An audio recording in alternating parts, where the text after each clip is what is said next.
Yeah, this suspension in rain mode softens the damping quite well. The preload is automatic, of course.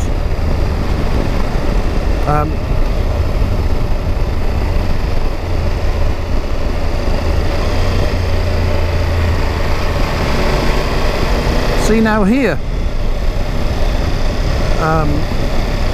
the reason the damping is quite soft for rain mode, they're trying to make sure the tyre stays in contact with the tarmac, but it's a tiny bit too bouncy for me, and that's because I'm a heavier than average weight guy. Now the nice thing about that is you just press the menu button, go to damping, and I just up it a couple of notches, maybe one notch, maybe two. You get used to that. Bob's your uncle. Now I haven't firmed the damping right up, I've just taken a little bit of that that bounciness off it, which as a lighter rider you wouldn't have got. So that just shows me how you can get the damping to be perfectly right for you. I'm going a little bit gingerly around the place. I just keep thinking about that £2 on my credit card. Yeah, these are pretty crappy roads, and I will say the suspension is coping with it. I'm going to go down here. I haven't been down here in years. The suspension is coping with it as well as the old 1200.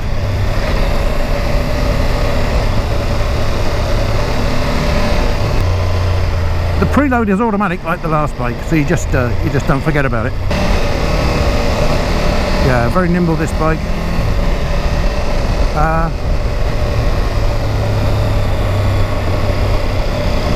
Yeah, love it. Love the nimbleness. I was this time last week, I was up in the Los Angeles mountains on a on a 2005 1300 Pan-European. Oh my god, that was like driving a slug. Well, actually it wasn't bad, but it was a heavy thing. It wasn't bad, but it was a heavy thing. I just thinking this would have been the perfect bike, this and the Tiger 900 and bikes like that.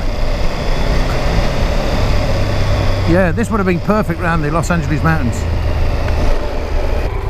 Oh, the GT Pro does have hill hold. Great, yeah.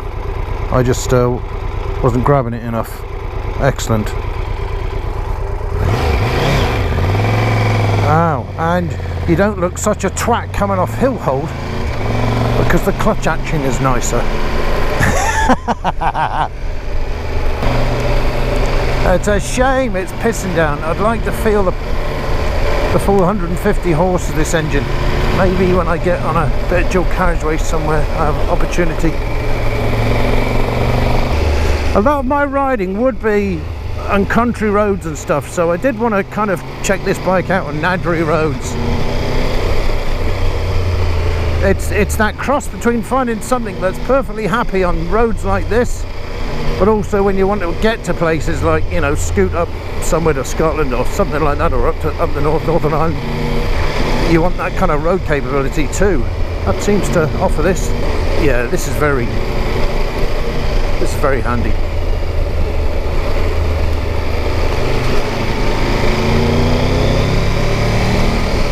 Low end growl without being too noisy.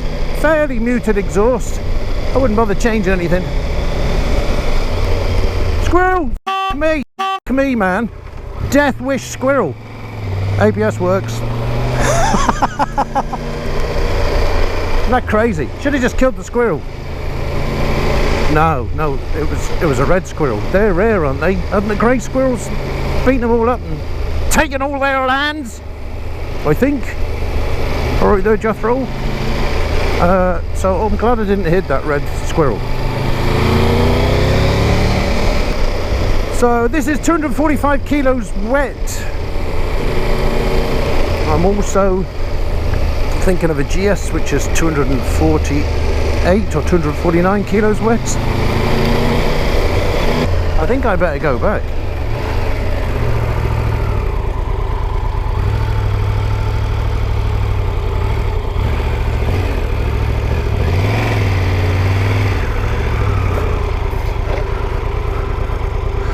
And the actual base of this seat that I'm, you know, my main arse piece, if you know what I mean, is fabulously comfortable.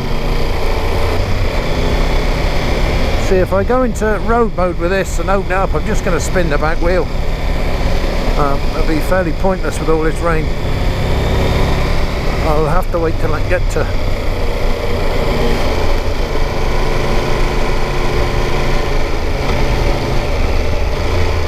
Yeah, the quick shifter's bloody brilliant.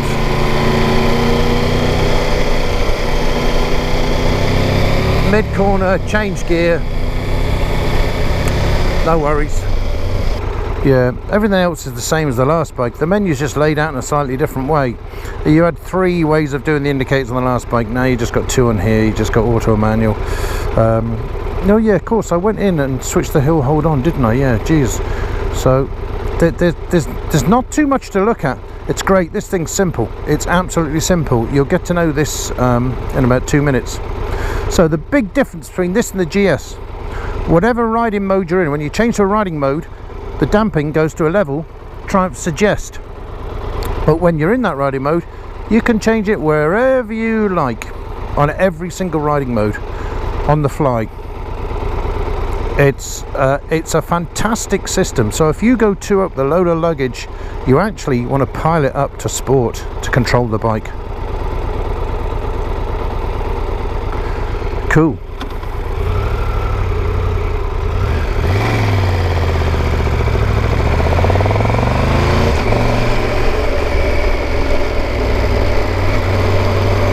Might try a bit of a...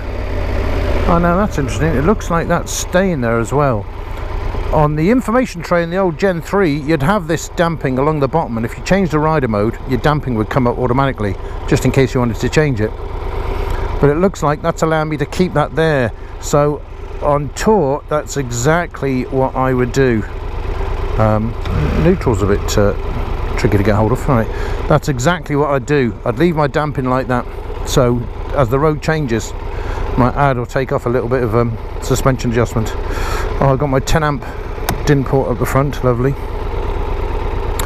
I never really used the rear one. Occasionally I did for heated gear for pillion, but switch gear's the same. I like the cleanness of the dash. Look, you don't need anything more than the speedo and your gear indicator. Time and petrol. There's the petrol along the bottom. So I was on Cobalt, was I?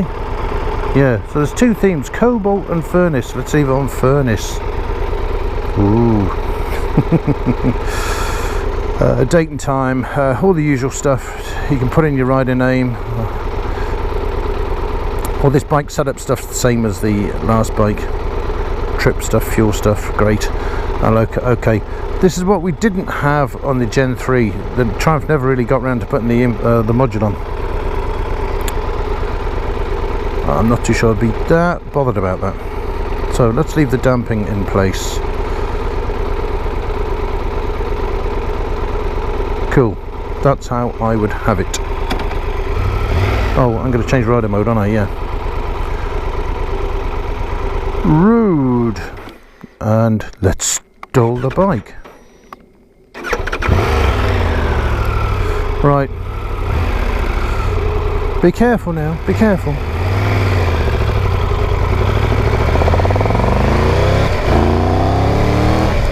Oh, flipping heck, there's a massive urgency there. Oh, that turns it into quite a beast. Okay, there's no lack of power there. Oh god, I wish it wasn't pissing down. I have to take this handy though.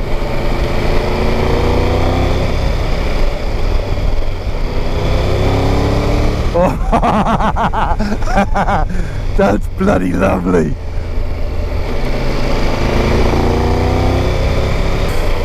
It's only a tiny taste of normal power.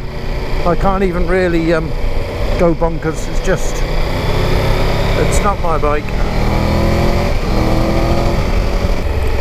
The great thing though, I wouldn't change I have risers mainly to bring the bars back on my Gen 3. I wouldn't need those on here. They're oh, that goes around the bloody bend really nicely. Yeah, Ergos, yeah. These bars are closer to you than the outgoing bike. I think this bike's a tiny bit more compact in terms of the rider ergos.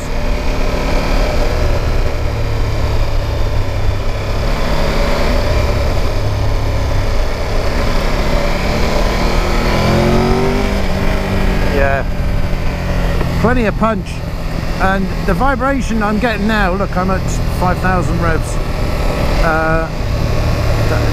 That's not kind of like, you know, it's that low frequency vibration, it's that pleasant engine vibration, it's not that tingling sort of vibration. It's lovely, it's fine, no bother at all, wouldn't bother me in the slightest.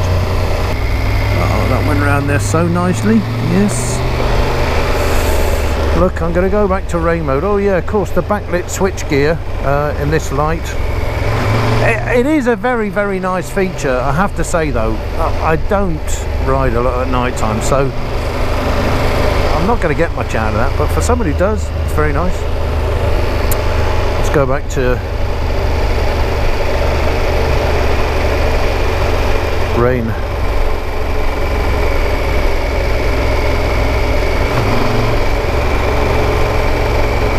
Yeah. So I've gone back to rain mode, so I was trying to find out where the icon was. It's there. So I've gone back to rain mode and the damping's immediately softened up, making it a very plush ride.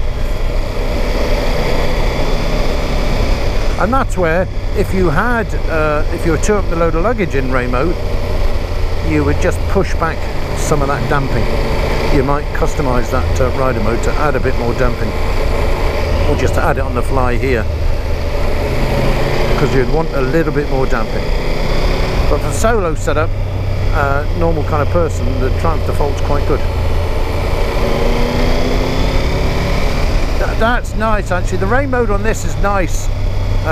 It's still giving you a fair bit of power, but it's applied nicely. It's applied smoothly. So I like the ergos. Look, the lights and fogs and everything, they're all going to work. Indicators, they're just, you know, that's all going to work. Size of the front disc, who cares, they work. This has link brakes, like the outgoing model. I like that. Oh yeah. Okay, there's nothing I don't like about this bike at the moment.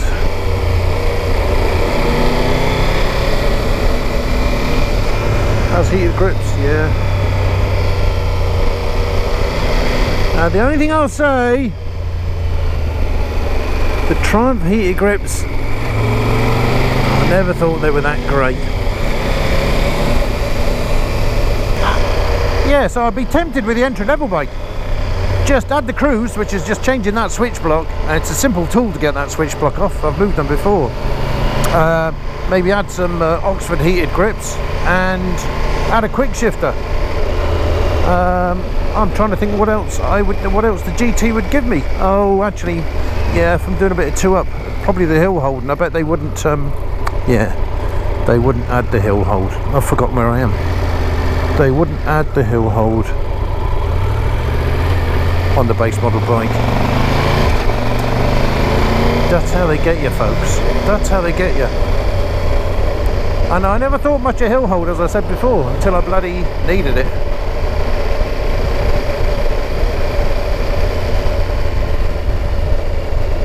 Yeah, I really like that the damping stays on there like the old model. That's absolutely brilliant. That would be my maybe not that colour actually, but that would be my that would be the way I'd do it. I've forgotten where I am. Oh, I've got co left. I thought I knew where I was and I changed my mind.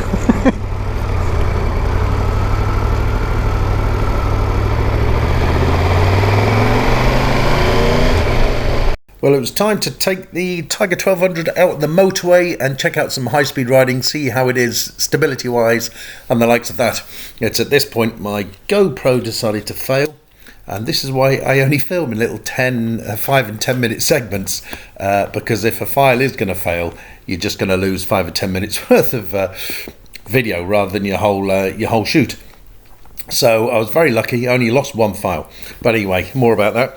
So on the motorway here, short stretch of motorway, but I got up to motorway type speeds, 120 kilometers an hour. And while I wasn't videoing, I was on a private runway and I got up to 140 kilometers an hour on the private runway. And it's true. And I can tell you completely that I didn't feel any of these vibrations that people keep going on about. I reckon I could have gone on all day like that. I didn't find cruising at sort of, typical cruising speeds. I didn't find vibration an issue at all. The bike was very stable. So no, I reckon it could just keep up this sort of riding all day if you've got big distances to do in a day. And that seat's very comfortable at the back once you get on the rear of that perch. Very nice. Yeah, you carry on all day at a motorway speed if you really had to chew up some miles. I thought the screen was excellent. I thought it was very good in the low position and in the high position. Easy to change. As I say, look, I do miss the electric screen. But look, it was easy to change. It wasn't much of a bother, really. Not bad wind protection. I reckon possibly a little extra top lip. I know Triumph sell them, but there are others available. But not bad in its stock trim. Now, there's no low version of this. Well, not for now, but possibly not ever. So, look, I've got a 29-inch, maybe 29.5-inch leg, and I can actually flat-foot it. So some of that extra height is actually in the seat padding, I'm sure. And by the time the bike sags down a bit with my weight, I can actually reach the ground. Not too bad. I can actually flat-foot it. But it's the design of the seat and the length of my leg. The tank is nice and narrow, and I think that is adding for the ability to get my feet to the ground. I'm getting a little bit of discomfort on my inner thigh though. Now, I'm a bit of a dodgy old man with dodgy old legs.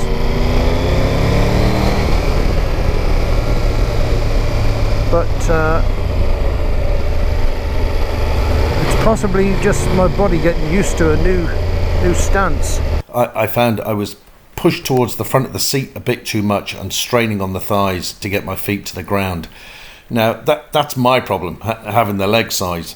I think it's slightly too tall for someone with a 29-inch leg. I think you'll find it a little bit tiresome in the end. And for that reason, and only that reason, this probably wouldn't be the bike for me. I wouldn't like to put the seat in the low position either, because then I'm compromising the seat to peg ratio and I'm just putting the pressure on my hips. And because I'm not a live 30-year-old anymore, I need that room. I need that room to move. Had there been a low version of this bike, a low chassis version of this bike released, which maintained the seat to peg ratio, I think I would have gone back to the dealers and placed a deposit on this bike. Parting impressions then. Is this a better bike than the outgoing bike? Yeah, of course it is, by a country mile. I think the outstanding features are the massive weight loss and the lower weight distribution. It's just a completely different bike. The agility is completely transformed on this bike, so that's fantastic. I love the way you have complete control over the damping. Complete control. You set it to where you want it. The big plus, of course, it meets the needs of a traditional tourer, being a shaft drive, big payload. So a big tourer, either solo or two up in maximum comfort. There's only a handful of bikes that are going to do that, and this is definitely one of them.